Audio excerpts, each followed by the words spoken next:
Advocate Rasila Dalpatram Pandya, ward number 10ના councillor ને તેજસ્વીની ગ્રુપના કન્વીનર. મારું આ છે 2004થી રેગ્યુલર છે. તેજસ્વીની ગ્રુપના સંદર્ભથી હું આ કામ કરું છું.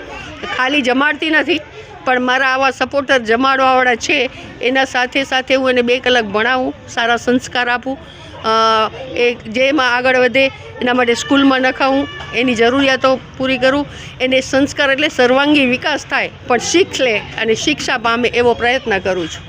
આજે અમારા મંગીબેન છે જે દર વર્ષે એમના હસબન્ડની પુણ્યતિથિમાં અમારે એનાથી જેટલું થાય એટલું પણ બહુ જ પ્યારથી ગરમ ગરમ પોતાના હાથેથી બનાવીને લાવે છે અને એના દ્વારા આજે અમને ખારી ભાત અને છાશ પીરસવામાં અત્યારે આપ જુઓ છો એ એક જગ્યા છે, એક જગ્યાએ અમે જમાડીને આવ્યા છીએ.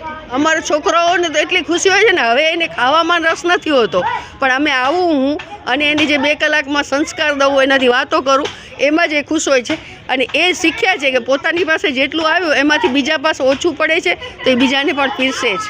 હું મગીબેન બોલું છું. મારા હસબન્ડની એને કારણે બાળકોને જમાડું છું. મારી જેટલી શ્રદ્ધા પ્રમાણે હું સાહેબ બધું કરું છું. મને આ વસ્તુમાં બહુ રસ છે એટલે હું જમાડું છું સાહેબ. નાના નાના છોકરાની ખુશી મને જોવા મળે એટલે સારું, મને સારું લાગે, એટલે છોકરાની પણ ખુશી થોડી મજા આવે એટલા સારું કરું છું સાહેબ.